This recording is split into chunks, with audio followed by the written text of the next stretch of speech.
오늘 함께 읽은 사도행전 2장 1절부터 13절 말씀에는 오순절 성령 강림 사건에 대해서 기록하고 있습니다. 오순절이란 말 우리가 많이 들어봤죠? 오순절이란 말은 50일째 되는 날이다, 그런 뜻입니다. 한자로 순은 열흘을 이야기합니다. 초순, 중순, 하순. 우리 한 달 30일을 이렇게 10일 단위로 나오죠. 순이라고 합니다. 오순 하면은 50일이란 뜻입니다. 언제부터 50일이냐? 첫 열매의 절기로부터 50일을 말합니다. 곡식에 낫을 대어 수확하기 시작하는 바로 그 첫 열매를 드리는 절기, 거기서부터 시작해서 7주를 계수하고 바로 그 다음 날입니다. 일주일이 7일이니까 7주면 77, 49, 그 다음 날은 50일째 되는 날이죠. 그래서 첫 열매의 절기로부터 50일째 되는 날을 오순절이라고 부르고, 7일씩 7번, 7주가 지났기 때문에 77절이라고 부르기도 합니다. 또 곡식을 수확하기 때문에 수확절이라는 이름으로도 불립니다. 구약시대의 절기, 첫 열매의 절기는 신약시대의 부활의 첫 열매이신 예수 그리스도의 부활을 의미합니다. 또 구약시대의 오순절은 특별히 의미가 있는 날인데, 하나님께 헌물을 드릴 때 유일하게 누룩 있는 빵을 드리는 날입니다. 누룩을 넣어서 구운 두덩이의 빵을 하나님 앞에 바칩니다. 원래 누룩은 하나님께 드리는 예물로 합당하지 않지만 오순절에는 허용이 됩니다. 왜냐? 오순절은 하나님께서 죄인인 유대인들과 죄인인 이방인들을 함께 하나로 불러주시는 날이기 때문입니다. 그래서 이 오순절날 성령께서 강림하신 것입니다. 부활의 첫 열매이신 예수님께서는 부활하신 이후에 40일간 지상에 계시면서 자기가 확실히 부활했다는 것을 사람들에게 보여주시고, 또 하나님의 왕국에 대해서 사람들에게 말씀을 가르치셨습니다. 그리고 그분께서는 제자들에게 약속을 주시고 예수님께서는 승천하셨습니다. 승천하신 지 열흘 뒤에 성령께서 오셨습니다. 그래서 예수님의 부활로부터 50일째 되는 날, 그때가 또한 오순절입니다. 하나님 아버지께서 제자들에게 예수님께서 하늘로 올라가신 다음에는 또 다른 위로자 성령 하나님을 보내주겠다 약속하셨습니다. 그래서 그들은 아버지 하나님께서 약속하신 것을 기다리며 한 마음으로 기도하면서 한 장소에 모여 있었습니다. 그 모여 있었던 곳이 지난 시간에 설명한 바와 같이 120명 이상이 들어가는 큰 다락방이었고, 그런 큰 집을 가지고 있는 사람은 부자 청년 마가 요한의 이외에는 없다는 것을 말씀드렸습니다. 그래서 흔히 하는 말로 마가 다락방, 마가 요한의 다락방, 정확히 말하자면 마가 요한의 어머니 집입니다. 자, 이날 어떤 일이 일어났느냐? 약 120여 명의 성도들이 모여서 하나님 아버지께서 약속하신 것을 기다리며 한 마음으로 기도하고 기다릴 때 갑자기 하늘로부터 바람 소리가 들렸습니다. 급하고 강한 바람 소리 같은 소리가 났습니다. 바람 소리 같은 소리입니다. 바람 소리가 아니고요. 바람 소리와 비슷한 그런 소리입니다. 또 그들이 앉아있던 온 집안에 그것이 가득했고, 또 어떤 현상이 나타났느냐? 불의 혀같이 갈라진 것들이, 불에도 혀가 있습니다. 불 가운데 여러분 촛불이라든지 가스레인지 불꽃 보면은 꽃 모양으로 생긴 불꽃이 바람이 흔들리면서 날름날름거리죠. 그게 마치 혓바닥처럼 생겼습니다. 불의 혀라는 것은 바로 그 불꽃을 이야기합니다. 실제 그런 불꽃이 있었다는 이야기가 아니고요. 불의 혀같이 갈라진 것들이 그들에게 나타나서 그들 각 사람 위에 앉았다. 그렇게 기록하고 있습니다. 눈에 보이지 않는 성령 하나님을 성경에서는 여러 가지 방식으로 이제 묘사를 합니다. 여기에 나와 있는 표현도 그런 묘사 가운데 하나입니다. 이건 어떤 절대적인 교리나 사실을 이야기하는 것이 아니라 그 당시 사람들의 눈으로 볼 때, 귀로 들을 때 이러한 현상이 나타났다는 겁니다. 급하고 강한 바람 소리 같은 소리입니다. 어떤 소리가 들린 것은 맞습니다. 근데 그게 바람 소리는 아니었고 바람 소리 같은 소리였습니다. 자, 불의 혀같이 갈라진 것들이 각 사람 머리 위에 내려앉았는데 실제로 불의 혀가 이 머리 꼭대기에 있었던 건 아닙니다. 그러면 머리카락 다 타버립니다. 그러니까 뭐뭐 같이, 뭐뭐 같은 이거는 비유이지 사실은 아니라는 겁니다. 그날 마가의 다락방은 그 안에서 바람이 막 불고 그러진 않았습니다. 바람 소리와 비슷한 그런 소리가 들렸다고 했습니다. 그 마가 다락방에 불이 났다는 이야기가 아니고요. 불의 혀 모양으로 생긴 것들이 각 사람 위에 있는 것이 보였다고 했습니다. 그래서 뭐뭐와 같이라는 것은 일종의 사람들이 좀 알아듣기 쉽도록 이해하기 쉽도록 비유를 들어서 직유법으로 표현한 것이지 실제 불과 바람이 있었다는 이야기는 아닙니다. 왜냐하면 성령 하나님은 살아있는 인격체십니다. 그분은 눈에 보이지 않는 하나님입니다. 눈에 보이지 않는 하나님을 불로 혹은 바람으로 형상화시켜가지고 이해하려고 해서는 곤란합니다. 성령 하나님께서는 살아계신 인격체로서 우리와 함께 교제하시는 분이지 어떤 불같이 강렬한 열기를 동반하거나 바람과 같이 큰 어떤 힘이나 에너지를 가지고 있는 영향력은 아니라는 겁니다. 성령에 대한 임재를 사도행전에서는 이렇게 묘사하고 있습니다. 이것은 아마도 누가가 다른 사도들, 다른 제자들로부터 예수님에 대한 것과 교회에 대한 것들을 쭉 들어가지고 아마도 정리를 한 것으로 보입니다. 자, 성령께서 임재하시자 어떤 일이 일어났느냐 4절에 보니까 그들이 다 성령님으로 충만했다고 했습니다. 성령께서 처음 그들에게 임재하실 때 그들은 성령의 충만함을 받았습니다. 성령은 물질이 아닙니다. 물질이 아니기 때문에 우리 안에 성령께서 반쯤 들어왔다, 가득 들어왔다, 양으로 이야기를 하는 건 아닙니다. 인격체시기 때문에 성령 하나님은 우리 안에 들어와 계십니다. 근데 그 하나님께서 충만하시냐 충만하지 못하냐는 내가 성령의 통제하에 성령님의 지배하에 온전히 들어가느냐 못 들어가느냐 하는 것입니다. 내가 내 욕심과 고집과 자아를 버리고 성령 하나님께 또 하나님의 말씀에 전적으로 순종할 때는 성령님으로 충만해집니다.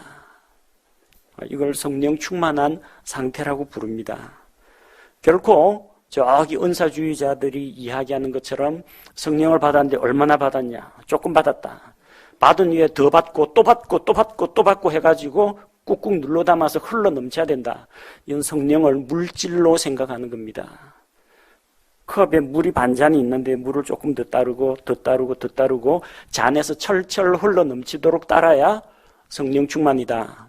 이거는 살아계신 하나님을 물질로 만들어버리는 그런 잘못된 생각입니다.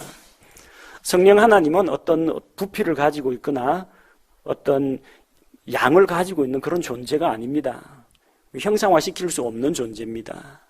다만 우리가 주의 말씀에 순종할 때 여기 있는 120여 명의 성도들처럼 온전히 하나님의 뜻을 구하는 가운데, 기도 가운데 자기를 쳐서 복종시키고 하나님께 온전히 자기를 드릴 때 성령님으로 충만하게 되는 겁니다. 자, 성령께서 충만하게 임하시자 성령께서는 그들에게 말하게 하셨습니다.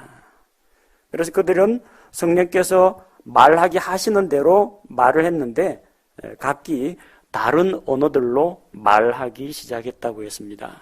이 다른 언어들, 또 성경에 타 언어들 이렇게 나옵니다. 왜냐하면 이 사람들은 유대인들입니다. 당시 유대인들은 히브리어를 그대로 사용했습니다. 유대인들의 언어, 히브리 언어를 그대로 사용했습니다. 물론 로마의 지배하에 있었기 때문에 공문서 같은 경우에는 라틴어로 기록되어 가지고 나옵니다. 또 그 당시는 정치적으로는 로마 영향이지만 문화적으로는 기독교 문화권이었기 때문에 이방 상인들 이런 사람들은 매매나 거래를 할 때, 상거래할 때는 이 그리스어도 사용했습니다. 유대인 관점에서 타 언어라고 이야기하는 것은 히브리어가 아닌 다른 나라 말, 외국어를 이야기합니다. 그들에게는 타 언어입니다. 유대인들이 히브리어로 말하지 않고 외국어로 이야기하기 시작했다는 겁니다. 개역 성경에서는 이것을 가리켜서 방언이라고 합니다. 왜 방언이라고 하느냐? 모방, 천원지방이라는 말 들어보셨죠? 하늘은 둥글고 땅은 모났다 해서 땅의 사방, 모방자입니다. 동서남북 방위가 있는 네 방향. 그래서 지방을 이야기할 때, 또 방향을 이야기할 때 방언, 지방 언어라는 이야기입니다. 그런데 우리 킹제임스 성경에서는 영어 그대로 방언이라고 하지 않고 타 언어들이라고 그대로 번역을 했습니다. 이 사람들은 무엇을 위해 기도하고 있었습니까? 아버지 하나님께서 약속하신 것을 기다리면서 기도하고 있었습니다. 그들 가운데 아무도 방언을 달라고 기도한 사람은 없다는 겁니다. 은사주의자들은 간절히 사모하면은 받는다고 이야기합니다. 근데 여기 간절히 방언하기를 사모한 사람은, 타 언어를 말하기를 사모한 사람은 아무도 없습니다. 고린도전서 12장에서도 성령의 은사에 대해서 설명하면서 간절히 사모하는 자가 받는다고 하지 않고 이 모든 것은 성령께서 그분의 뜻대로 각 사람에게 나누어 주신다고 했습니다. 성령께서 은사를 나눠주는 거지, 사람이 은사를 사모한다고 해서 성령께서 감동해가지고 그 은사를 나눠주지는 않습니다. 그들은 방언으로 사람들에게 말했습니다. 4절에 보니까 다른 언어들로 말하기 시작하더라, 말했습니다. 다른 언어들로 기도했다는 말은 안 나옵니다. 대부분의 은사주의자들은 방언으로 기도한다고 합니다. 방언기도 하는데 성경에 방언으로 기도한 사람은 아무도 없습니다. 그들은 방언으로 타 언어들로 말을 했습니다. 성령께서 말하게 하시는 대로 말을 했는데 어떤 내용을 말했느냐? 하나님의 영광을 드러내고 하나님의 크고 놀라운 일들을 말하고 예수 그리스도가 구원자라는 것을 외국인들 앞에서 타 언어로 말한 것입니다. 자, 이런 현상이 일어나니까 이 당시에 예루살렘에 들어와 있던 천하각지에서 찾아온 유대인들이 깜짝 놀랐습니다. 5절에 독실한 자들, 유대교도 대충 믿는 사람들이 아닌 철저하게 모세의 율법과 유대교의 전통을 따르는 이런 신실한 자들이 하늘 아래 모든 민족으로부터 나와서 예루살렘에 거하고 있었습니다. 오순절 명절을 지키기 위해서입니다. 유대인 남자들은 1년에 3차례 반드시 하나님 앞에 나타나야 합니다. 우리가 출애굽기 또 신명기 이 말씀을 읽다 보면 세 가지 절기는 반드시 나와야 됩니다. 그 절기가 유월절, 무교절 포함해서 그다음 오순절, 장막절 이 세 절기는 반드시 하나님 앞에 나와서 경배드리고 또 같이 명절을 지켜야 합니다. 이 오순절 명절을 지키기 위해서 독실하게 유대교를 믿는 그 유대인들은 그 먼 외국에서 오순절 되기 전부터 와서 예루살렘에 모여들기 시작했습니다. 그래서 이 예루살렘에 있는 마가의 다락방에서 성령께서 임재하시고 거기에 모인 자들이 다른 언어들로 외국어로 말하기 시작했다는 것을 듣고 깜짝 놀란 것입니다. 6절에 이제 이 일이 널리 퍼지매 한두 사람도 아닙니다. 120명이나 되는 사람들이 각기 제각기 다른 언어로 막 말을 하기 시작합니다. 분명히 유대인이고 히브리 사람인데 외국어를 말하기 시작합니다. 그게 그리 넓지 않은 예루살렘 성내에 두루 퍼지기 시작했습니다. 그래서 그 무리가 오순절 명절을 지키기 위해서 방문한 외국에서 온 유대인들이 함께 와서 직접 보고 들으니까 그 사람들이 자기 자신의 말로 자기 출신 고향, 자기가 살던 그 외국에서 사용하는 그 말로 말하는 것을 듣고 당황해하는 겁니다. 놀라고 이상하게 여겼습니다. 7절에 모두 놀라고 이상히 여겼습니다. 왜 이상하냐? 히브리 사람들은 히브리 말하는 게 정상입니다. 그런데 히브리어가 아닌 다른 언어로 말하니까 놀랍고도 이상한 일입니다. 이 사람들은 아직까지 외국물을 먹어본 적이 없는 저 갈릴리 산동네 사람들입니다. 이 사람들은 외국어 학원에서 의학을 배우거나 의학 연수를 다녀온 사람이 아닙니다. 그런데 유창하게 외국어로 말을 하고 있으니까 얼마나 놀랍겠습니까? 자기는 이 팔레스타인 땅을 떠나가지고 저기 외국에서 나그네로 살면서 유대교 명절을 지키고 유대교의 풍습을 지키고 또 모세의 율법을 지키고 그 가운데서 외국인들 사이에서 부대끼면서 사느라고 외국어 배우는데 그 고생을 해가지고 이제 웬만큼 정착을 했는데 여기 보니까 이 사람들은 배우지도 않은 외국어를 슬슬 다 구사하고 있습니다. 놀라운 일이죠. 더군다나 7절에 보니까 이 사람들이 다 갈릴리 사람들이 아니냐. 그 이스라엘의 그 중심지는 예루살렘입니다. 갈릴리 지방은 저 이스라엘 저 북쪽에 있습니다. 그것도 지대가 아주 높은 산동네입니다. 그쪽에서는 고등교육이나 문화적인 혜택을 받지 못한 그런 사람들이 사는 동네입니다. 그들이 언제 외국어를 배웠습니까? 외국에 어학연수를 다녀왔습니까? 그런데 외국어로 말하니까 놀랍다는 겁니다. 중요한 것은 외국에서 온 유대인들은 그들이 무슨 말을 하는지 알아들었다는 겁니다. 물론 120명이 제각기 어떤 사람은 이쪽 나라 언어로 어떤 사람은 저쪽 나라 언어로 이야기하는데 외국에서 살다 온 유대인들이 그 모든 걸 다 알아들은 건 아닙니다. 근데 자기 귀에 들리는 소리는 있어요. 자기가 살던 동네, 자기가 외국에서 태어났는데 자기가 태어난 그 외국어, 그건 자기가 알아듣습니다. 다른 사람 말은 자기한테는 낯선 언어지만 그건 알아듣습니다. 자, 그러니까 놀랍다는 겁니다. 그리고 또 한편으로는 이 타 언어, 방언이 어떤 언어인지 우리에게 보여줍니다. 방언 기도한다는 사람들, 랄랄랄랄라고 셜라셜라 하는 이런 사람들은 옆에서 전 세계 180개국에서 온 사람들 다 갖다 놔도 무슨 말인지 모르겠다고 합니다. 왜냐하면 언어가 아니기 때문에. 그런데 그 중에 이 외국어를 알아듣는 사람들이 있었다는 겁니다. 저거 우리 고향 언어다. 알아듣는 사람들이 있었다는 겁니다. 방언은 지방 언어입니다. 팔레스타인 지방이 아닌 저쪽에 로마 지방이라든지 저쪽에 메소포타미아 지방이라든지 이집트 지방이라든지 타 지방에서 사용하는 언어라는 겁니다. 방언은 외국어입니다. 8절에 보니까 그런데 저 사람들은 또 갈릴리 사람들인데 어떻게 우리 각 사람이 우리가 태어난 곳에 우리 언어로 듣느냐. 우리 각 사람이 우리가 태어난 우리 언어로 자기들이 알아듣는 말이라는 겁니다.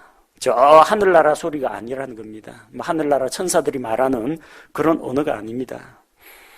요즘 기독교 서점에 가면은 방언, 하늘의 언어 이렇게 묘사한 책이 있는데 방언은 하늘의 언어가 아니라 이 땅의 언어입니다. 사람의 언어입니다. 우리 언어라고 말하지 않았습니까? 방언은 지구상 어딘가에서 실제로 사용되고 있는 언어입니다. 또한 그 당시에는 하나님께서 전 세계 180개국 말을 다 말하도록 하지는 않았을 겁니다. 왜냐하면 여기에 지금 모인 사람들 지방 숫자 세보면 10개 정도, 10몇 개 정도 됩니다. 그렇기 때문에 수백 개의 언어를 할 필요가 없습니다. 왜? 아무도 못 알아듣는 남아메리카 언어 이런 것들 이야기해 보십시오. 알아듣는 사람이 없으면 아무 소용 없는 겁니다. 아무런 덕을 세우지 못합니다. 아무런 유익이 없습니다. 그럼 무익하게 하나님께서 타 언어를 말하는 은사를 주지는 않았다는 겁니다. 그 외국어를 아는 사람들, 그 사람들은 알아들을 수 있는 언어, 이것이 방언입니다. 얼마나 다양한 지역에서 왔는지 한번 세어보시기 바랍니다. 바데 사람, 메데 사람, 엘람 사람. 여러분 시간 나시면 성경책 뒤쪽에 나오는 성경 지도에서 이 지명들이 다 어디에 있는 지명들인지 한번 찾아보시기 바랍니다. 여러분 성경 지도 뒤쪽에 부록으로 나오는 지도에서 민족들, 노아의 후손들, 여기 보면 바데, 메데, 엘람 이런 지명들이 나옵니다. 또 예수님 당시 신약 시대 지중해 연안의 지도를 보면은 요 지명들과 함께 메소포타미아, 티그리스 강, 유프라테스 강 그 사이에 있는 지역이죠. 그 다음에 유대, 갑바도기아, 본도, 아시아, 요 지중해 연안에 있는 소아시아 지역, 터키 부근에 있는 지역들입니다. 부르기아와 밤빌리아와 이집트, 지중해 남쪽에 있는 이집트, 그리고 구레네 부근의 리비아, 로마, 그리고 크레테 섬, 지중해에 있습니다. 그리고 아라비아, 다양한 지역이죠. 팔레스타인 지역, 그 다음에 이집트 지역, 리비아, 지중해 연안 쪽에 있는 남유럽 쪽, 터키를 끼고 있는 소아시아 지역, 그 다음에 아시아 지역에서 한참 더 들어간 고대 바빌론 지역, 이런 데까지 다 거론되고 있습니다. 참으로 다양한 사람들이 모였습니다. 왜 모였느냐? 이 사람들은 단순한 외국인이 아니라 유대교하고 관련이 있는 사람들입니다. 오순절에 하나님께 경배하기 위해서 예루살렘으로 찾아온 사람들입니다. 10절에 보니까 곧 유대인과 유대교 개종자라고 했습니다. 유대인인데 해외에 나가서 살고 있거나 또 해외에 나가서 살고 있는 부모님에게서 태어난 유대인이거나 아니면 그 외국에 사는 유대인들로부터 이 하나님의 말씀, 모세 율법 이런 걸 듣고 유대교로 전향한 자, 유대교로 개종한 외국인들, 즉 유대인들을 유대교로 기화하면 유대인이 됩니다. 유대인들이라는 겁니다. 자, 그래서 그들이 이 120여 명의 성도들이 외국어로 말하는 것을 들었는데 말하는 내용을 다 알아들었습니다. 방언 통역하는 사람 없어도 적어도 자기 나라 말은 자기가 알아듣거든요. 어떤 내용이었느냐? 하나님의 놀라운 일들을 말함을 우리가 듣는도다. 하나님의 놀라운 일들이 어떤 것이 있겠습니까? 하나님께서 하늘과 땅을 만드신 그런 일도 있고요. 하나님께서 기적적으로 이스라엘을 이집트에서 구출해 내신 일도 크고 놀라운 일입니다. 가장 놀라운 일이라면 하나님께서 사람의 몸으로 이 세상에 오셔서 하나님의 아들 예수 그리스도께서 사람들을 대신하여 고난 받으시고 십자가에서 죽으시고 부활하신 일, 또 바로 그 예수님을 통해서 구원의 길을 열어주신 일, 이게 정말 놀라운 일입니다. 그 놀라운 일들을 사람들에게 말했고 외국에서 온 사람들은 바로 그 놀라운 일들을 들었다는 겁니다. 방언 기도한다는 사람들 방언 들어보면 도대체 뭔 말인지 알아듣지를 못합니다. 아무런 유익도 아무런 득도 되지 못합니다. 그런데 이 사람들은 외국어로 이야기했기 때문에 마침 그 언어를 사용하는 외국인들은 말하는 내용을 알아들었습니다. 방언은 기도하라고 있는 것이 아닙니다. 방언은 하나님의 놀라운 일들을 말하라고 있는 것입니다. 방언은 복음을 전하는 일에 사용되어야 합니다. 외국인에게 복음을 전해야 되는데 외국어를 몰라가지고 의사소통 능력이 딸려가지고 안 됩니다. 그때 하나님께서 허락해 주신 능력이 배우지 않은 언어, 학습하지 않은 언어를 자기 나라 말처럼 구사할 수 있는 그 능력입니다. 그게 타 언어의 은사라고 합니다. 성경에 방언으로 하나님을 높이고 방언으로 외국인에게 예수 그리스도를 증거한 일은 있어도 방언으로 기도했다는 사람은 없습니다. 자, 그들이 말하는 것을 듣고 12절에 보니까 그들이 모두 놀라 의심하며 서로 이르되 이것이 무엇을 뜻하는가 서로 반문했습니다. 놀랐습니다. 놀랄 일이죠. 교육 혜택을 받지도 못한 갈릴리 사람들이 자기들이 수십 년 걸려가지고 배운 외국어를 말한다는 것이 참 놀랍고 또 그들이 외국어로 하나님의 놀라운 일들을 말하면서 하나님을 높이는 것을 보고 놀랍니다. 자, 그런데 또 그 와중에도 의심하는 사람들이 있다는 겁니다. 하나님께서 일으키신 초자연적인 사건의 현장이지만 이게 혹시 무슨 마술이나 이상한 속임수나 무슨 집단쇼나 아닌가 하면서 마음속으로 의구심을 갖고 있는 그런 사람들도 있었습니다. 그래서 도대체 왜 이런 일이 일어나야 하는가? 이게 도대체 무엇을 뜻하는가? 서로 물어보고 또 일부는 13절에 보니까 조롱하는 자들도 있었다는 겁니다. 하나님께서 일으키신 놀라운 일이 어떤 사람들에게는 의심거리가 되기도 하고 어떤 사람에게는 조롱거리가 되기도 한다는 겁니다. 그들은 서로 물어봅니다. 도대체 이게 뭐냐? 왜 이런 현상이 나타나느냐? 이게 무엇을 의미하는가? 무엇을 의미합니까? 성령께서 오셨다는 이야기입니다. 성령께서 오시면 나타나는 증거가 뭡니까? 방언하는 겁니까? 아닙니다. 사도행전 1장 8절에서 오직 성령님께서 너희에게 임하시면 너희가 권능을 받아 방언을 말한다. 그렇게 되어 있지 않습니다. 권능을 받고 예수 그리스도를 위한 증인이 된다고 했습니다. 성령께서 오시면 나타나는 현상이 뭡니까?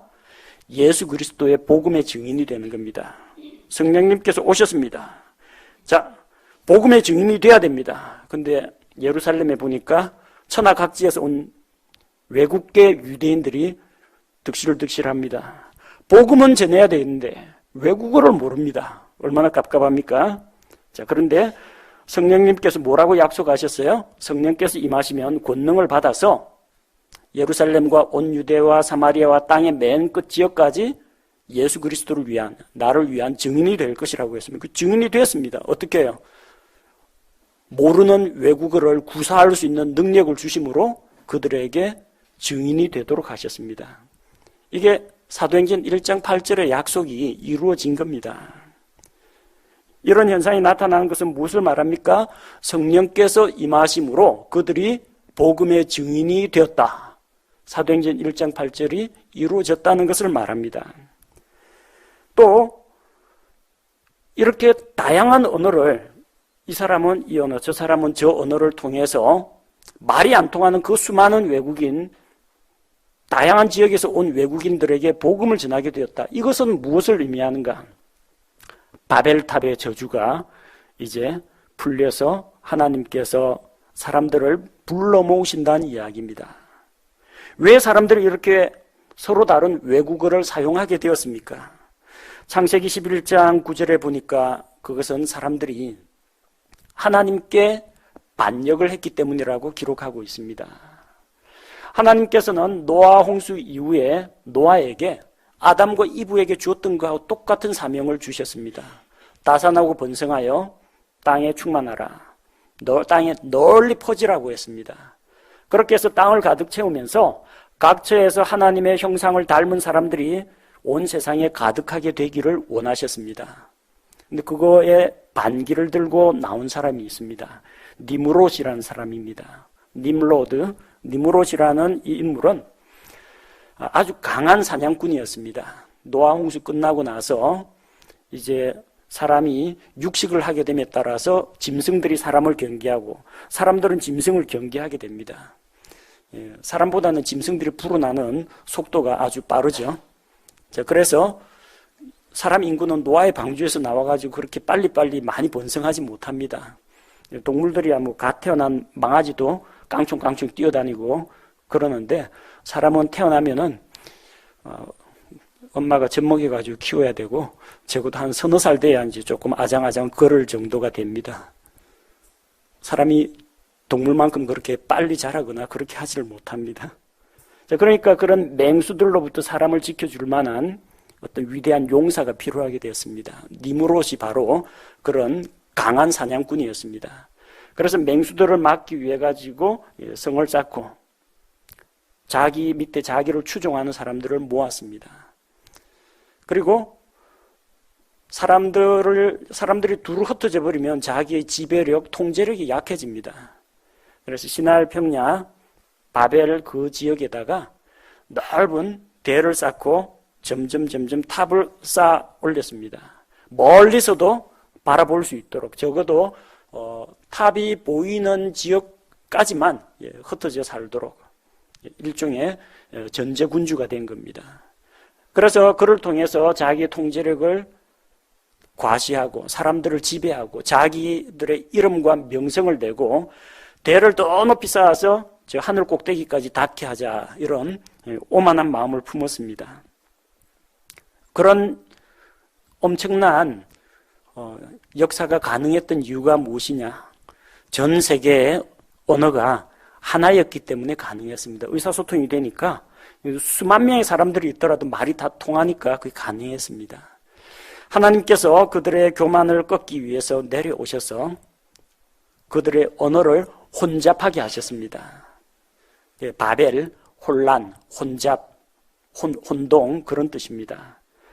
그래서 어제까지만 하더라도 분명히 의사소통하고 알아듣던 사람들이 야 벽돌, 야 물, 이를 말하면은 알아듣던 사람이 어느 날부터 혀가 꼬이고 성대 발성 구조가 이상해지면서 이 말을 알아듣는 사람들은 알아듣는 사람끼리는 소통이 되는데 다른 사람하고는 소통이 안 됩니다. 언어가 갈리기 시작했습니다. 각기 말이 통하는 사람들끼리 모여가지고 뿔뿔이 다 흩어졌습니다. 하나님께서 바벨에서 이 사람들을 다 흩었습니다. 한 마음이 되어서 한 언어로 하나님을 높이고 경배해야 되는데 한 마음 한 뜻이 되어가지고 하나님께 반역을 했기 때문에 하나님께서 그들의 언어를 혼잡하게 만들고 흩어놓으신 겁니다. 그래서 세계에 수많은 언어들이 나타나게 된 것입니다. 자, 그러나 이제 오순절 성령의 강림과 함께 하나님께서 치셨던 그 바벨탑으로 인해서 하나님과 원수가 되었던 그 사람들을 다시 불러 모으십니다. 말이 통해야 불러 모으죠. 외국인들을 어떻게 히브리 말로 다 불러 모읍니까? 성령님을 통해서 그들이 배우지 않은 언어를 말하게 하심으로 언어의 장벽을 뛰어넘게 했습니다. 그래서 회개의 메시지를 선포했습니다. 예수 그리스도의 복음을 선포했습니다. 하나님께 반역한 죄인들을 다시 하나님께 나와서 회개하게 하고 예수 그리스도를 통해서 하나님과 화목하게 하는 메시지를 전한 것입니다. 그들은 놀라서 물었습니다. 이것이 무엇을 뜻하는가? 무엇을 뜻합니까? 하나님께서 반역한 죄인들을 불러 모으신다는 이야기입니다. 세 번째로 이것은 유대인들을 위한 표적으로 주어졌습니다.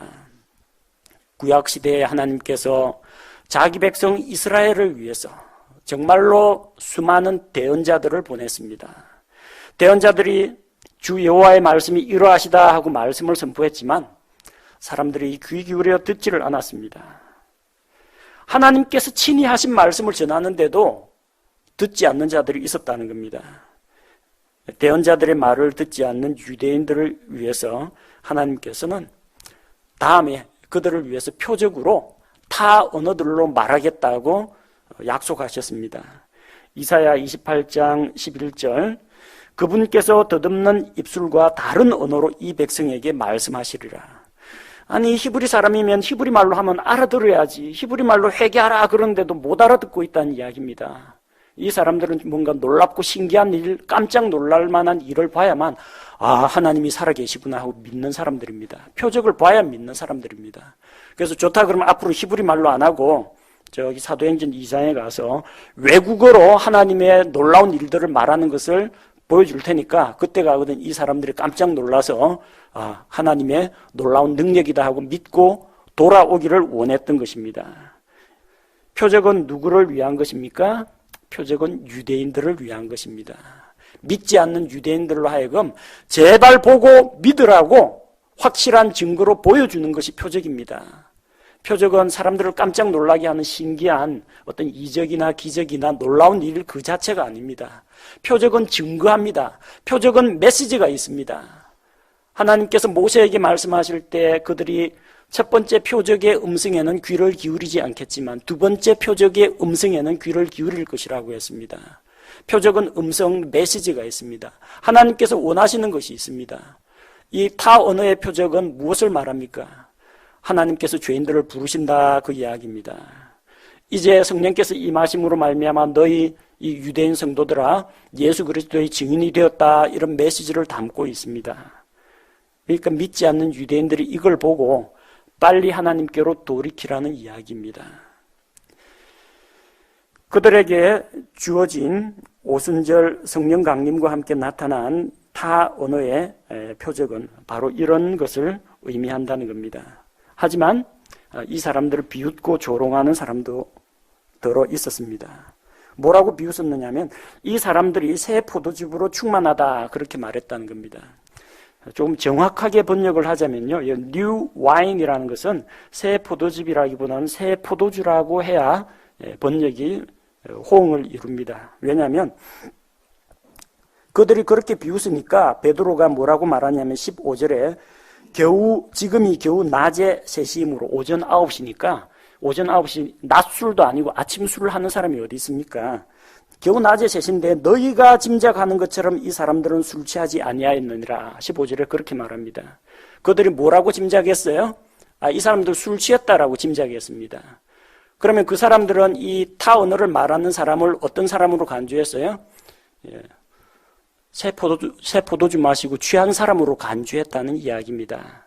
그러니까 그들이 이 사람들은 새 포도주로 충만했다. 이 사람들 뱃속에는 지금 새 포도주가 술이 가득 찼다. 그렇게 비웃었다는 뜻입니다.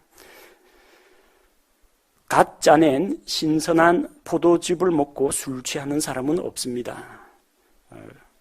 그들이 이 120여 명의 성도들을 술 취한 것으로 간주했다면 그들이 조롱한 말은 이 사람들은 새 포도주로 충만하다. 새 포도주에 취했다. 그렇게 비웃었다는 이야기입니다.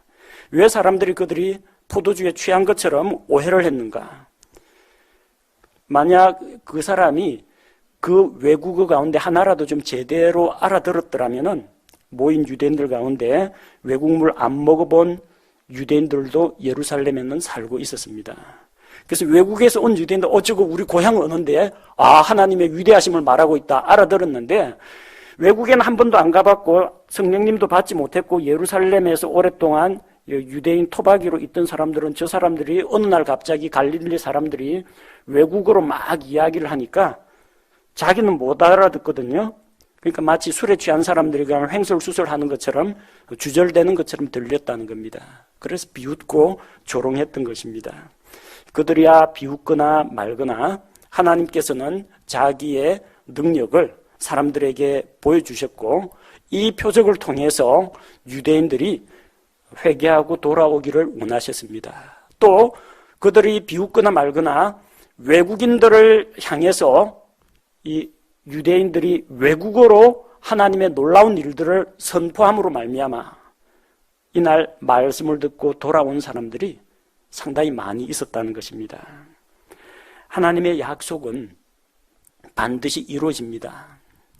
제자들은 아버지의 약속하신 것을 기다리며 예수님 부활하신 이후에도 자기 고향 갈릴리로 가서 다시 고기잡이의 생활로 돌아가지 않았습니다. 예루살렘에 함께 모였습니다. 함께 교제하고 예수 그리스도의 부활을 증거하고 아버지의 약속하신 것을 기다렸습니다. 그래서 예수님의 제자들은 약속하신 성령을 기다리며 인내로 기도했고 마침내 그것이 응답되었습니다. 오순절 성령 강림은 성령님께서 이 땅에 오셔서 믿는 자들 안에 내주하시는 그 첫 출발점입니다. 성령님은 이미 오셨습니다. 그리고 우리 믿는 자들 안에 내주하십니다. 따라서 믿고 구원받은 우리 성도들은 성령님 오시옵소서 하고 성령님을 기다릴 필요가 없습니다. 믿을 때 이미 안에 성령님을 받았기 때문입니다. 또 어디 기도원 가지고 성령을 부어주옵소서 하고 기도할 필요가 없습니다. 그렇게 기도하는 사람은 성령 못 받았다는 이야기입니다. 성령 못 받았다는 거 구원 못 받았다는 이야기입니다.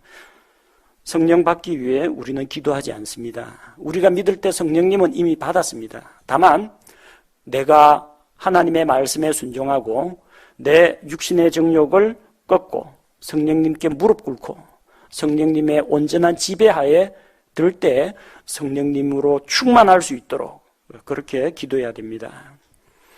또 이번 사도행전 강의를 진행하면서 곳곳에 이제 방언에 대한 이야기가 많이 나오는데 오늘 사도행전 2장도 참 중요한 내용입니다. 방언이 뭐냐? 지방 언어입니다. 지구상 어느 한 구석에서 사용되고 있는 실제 사용되는 외국어입니다. 하늘의 언어가 아닙니다. 천사들의 언어도 아닙니다. 그것은 사람의 언어입니다. 방언은 왜 주셨느냐? 방언 기도하라고 주신 게 아닙니다. 여러분이 영어 할 줄 아는 분 기도할 때 영어로 기도해도 됩니다. 한국어로 기도해도 됩니다. 근데 자신 없는 영어로 떠듬떠듬 왜 기도합니까? 마음속으로 내가 소리 안 내고 마음속 생각만으로 기도해도 하나님께서 들으시는데 방언은 기도하라고 주신 것이 아니라 전도하라고 주신 것입니다. 외국어로 외국인에게 전도할 때 사용되는 것이 방언입니다. 외국인들 앞에서 하나님의 크고 놀라운 일들을 나타내고 예수 그리스도를 선포할 때 사용되는 것이 방언의 은사입니다. 요즘이야 선교 현지에 파견되기 전에 어학 훈련을 받고 떠납니다. 그러나 당시에 그런 게 어디 있습니까? 선교 센터가 어디 있고 어학원이 어디 있습니까? 외국어 CD 이런 것들 mp3 파일 그런 거 없습니다. 그런데 외국인에게 복음은 전해야 됩니다. 그때 하나님께서 주신 것이 타 언어를 구사하는 능력을 은혜의 선물로 주신 것입니다. 또 이 방언은 표적입니다. 방언은 믿지 않는 자들을 위한 표적입니다. 표적을 구하는 민족은 유대인들입니다. 곧 믿지 않는 유대인들에게 이 표적을 보고 믿으라고 주신 것입니다. 이것은 우리 신약교회 성도들을 위해서 주신 것이 아니라 안 믿는 유대인들을 위해서 이 방언이라는 표적을 하나님께서 보여주셨습니다. 자, 그 타 언어로 예루살렘에 찾아온 수많은 외국계 유대인들에게 어떤 메시지가 선포되었고 또 그 메시지를 듣고 사람들이 어떻게 반응했는지에 대해서는 다음 시간에 다루도록 하겠습니다.